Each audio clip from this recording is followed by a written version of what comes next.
What is up, Tiger fans? Welcome back to the channel.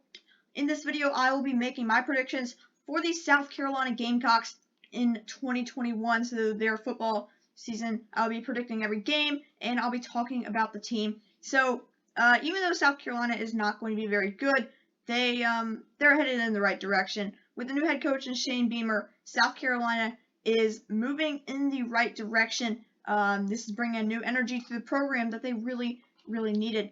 And I just want to say that even though I don't have South Carolina with a super great record, this is not a video to troll South Carolina or anything like that. This is simply to preview Clemson's rival. Of course, they're Clemson's in-state rival, so I wanted to do a preview for them. But once again, this isn't supposed to be a trolling video or anything for South Carolina, even though they're not going to be that great this season. But without any further ado, let's get to South Carolina by the numbers. So starting with their offensive stats from last season, you see those on the left side of your screen. I'm just going to let you guys look at those. I'm not going to read them out to you. And then here are the defensive stats. So we're going to start with the offense. So the offense runs through Kevin Harris. Kevin Harris, I believe he led the SEC in rushing last season with 1,138 yards and 15 touchdowns. That was an average of almost 115 yards per game by himself. And Kevin Harris is one of the better running backs in the country. He's set for another big season in 2021. But South Carolina, they just don't have a lot around him. They do return 4 starters on the offensive line, though, so that should be an improved group. They bring back Marshawn Lloyd. He was a highly touted freshman that missed last year with an injury, so we'll have to see what kind of impact he can make now back from his injury. The passing game, though, it's not going to be very good. They have an inexperienced quarterback in Luke Doty that only threw 71 passes last year. Colin Hill was the main starter, and he was not very good. And also, they don't have a lot of great receiving options. Nick Muse, he returns as their tight end, and he's going to have a big year. Had 425 receiving yards last season.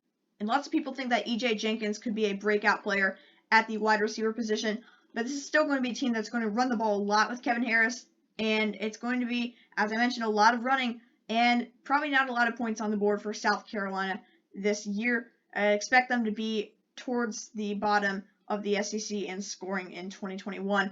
Now defensively, South Carolina, they're not very good defensively either. Now, one highlight was their passing defense last year. That's a passing defense that did rank 7th in the SEC, because the SEC defenses in the SEC, especially in the secondary, have really been going in the wrong direction lately. But South Carolina loses a lot from that secondary, so the pass defense is no longer going to be that great.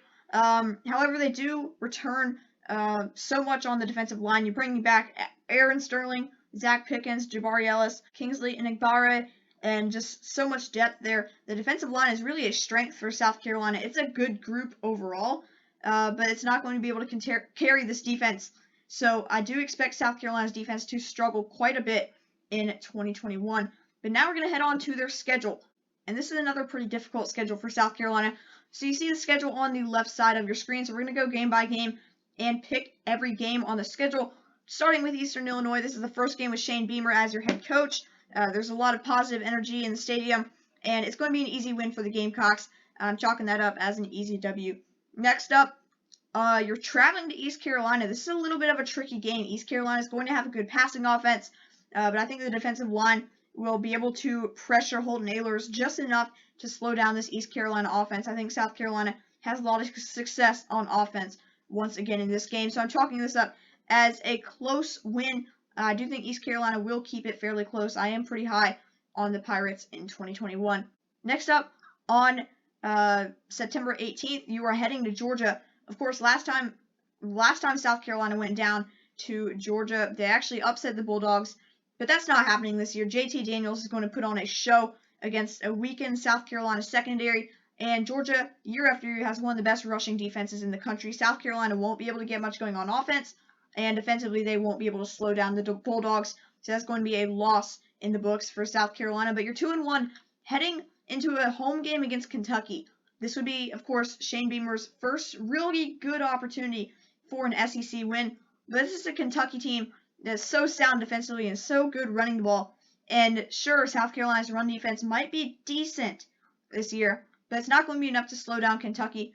So I'm taking Kentucky in this one. I don't think that South Carolina will be able to put up the points in this one, but I could see it being a pretty low-scoring affair. Next up, we are heading to South Carolina's matchup against Troy. I'm just not a huge believer in Troy. They have some solid players. They might be able to score some points in this game, but I think South Carolina and Kevin Harris dominate offensively, so I'm taking South Carolina pretty confidently in this one. Now, on October 9th, you were heading to Tennessee. This was a really, really close game for me to pick. Tennessee, they're losing so much talent. They're losing their head coach in Jeremy Pruitt after he got fired, and all the talent that transferred out. So Tennessee, they are going to be very weakened this year, but they still have some bright spots on the team. There are still some young players on offense who people think could break out, and the defense won't be completely terrible. Neither school is in a great situation right now. Neither school has a ton of talent, but I am taking the Volunteers in this one at home. Next up is Vanderbilt. Now, Vanderbilt, they are just like South Carolina. You got new energy in the program with a first-year head coach, and this is a Vanderbilt team that I expect to be pretty decent in a couple of years, but not right now. Clark Lee does not have the talent that he needs to even beat a school like South Carolina. I'm taking the Gamecocks here for Shane Beamer's first SEC win. Vanderbilt just does not have the talent that they need right now to really compete in the SEC. Next up is Texas A&M. Texas A&M is going to be one of the best teams in the country. They're going to have one of the best run defenses in the country. I don't know how South Carolina is going to score at all. And at this point, you've got whoever's playing quarterback is going to be settled in. And A&M has one of the best running backs in the country in Isaiah Spiller. So it's not going to be an easy game at all for South Carolina. I'm taking Texas A&M pretty big in this one.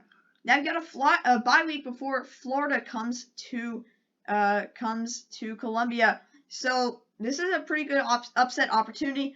Unfortunately, you're getting Florida later in the season, and by this time, I think that Dan Mullen will have Emory Jones settled in.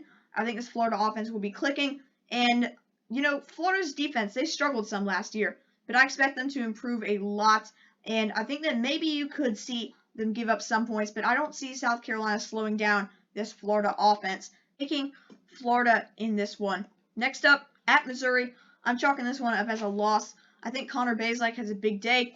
I think Connor Bazelak is going to have a big year for the Missouri Tigers. This is going to be a good offensive team in Missouri, and they're really well coached by Eli Drinkwitz. I think Missouri's headed in the right direction. South Carolina, they just don't have the talent really on either side of the ball, I don't think, to really challenge Missouri at this point in the year on the road. Next up, on the 20th against Auburn. So the week before Clemson, you're bringing in Auburn down to Columbia. Last year, you beat Auburn. That was sort of your big upset win of the year. Bo Nix, he's still there at quarterback for the Tigers, and he's no more than an average quarterback, but I think he is enough to beat South Carolina this year. Auburn is always going to have a strong defense, and this year will be no different. So I think I could see this one being another low-scoring game, but South Carolina won't have the secondary play that they did last year against the Tigers. And now South Carolina plays the other Tigers. The Tigers that are ranked number 3 in the preseason AP Top 25. The Clemson Tigers are ranked in that spot for a reason. South Carolina, this is a solid South Carolina team. They have some decent talent, but Clemson, their run defense is going to be excellent.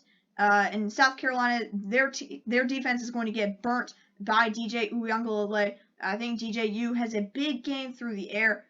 South Carolina's secondary will not stand a chance against that deep Clemson receiving room. So South Carolina, they have not been able to compete with Clemson in the past couple of years. And while I think that Shane Beamer will have this South Carolina team on the rise, I just don't think that this is the year that they really step up and even challenge Clemson. Even though Clemson does come to Columbia, and the Gamecocks fans, they're going to be hyped up for this one. It's going to be a pretty easy win for the Tigers in 2021. So that is a 4-8 final record, 1-7 in conference play. So you might think that's kind of a harsh record. You might think that I'm being a little Clemson biased. Of course, this is a Clemson channel. But the thing is, they're playing in the SEC. It's not an easy schedule. I could have given them a win over Tennessee. I could have given them a win over Kentucky and maybe an upset win over somebody like Florida or Auburn. But I just don't think this team has a complete enough offense with Luke Doty, an inexperienced quarterback, and a not-so-great group of receivers. I don't know how South Carolina is going to be able to throw the ball. And they're going to have to score points to beat teams like Florida and Missouri later in that year. And I don't think they'll be able to do that with just Kevin Harris running the ball. However, I do believe that Kevin Harris will have a very good season in 2021 once again. But thank you guys for watching today's video. If you enjoyed, be sure to leave a like and subscribe to the channel if you are new around here and want more football content, because I can promise you there will be plenty of that coming over the next couple of months. Of course, football season beginning this Saturday, and you need to go check out my live streaming channel and my main channel if you haven't already checked out either of those. We'll be doing some football stuff over there, including a lot of college football content on my main channel. So if you're watching this video, you're probably a college football fan, so make sure to go check out my main channel. And thank you guys for watching once again, and I'll see you guys next time. Go Tigers!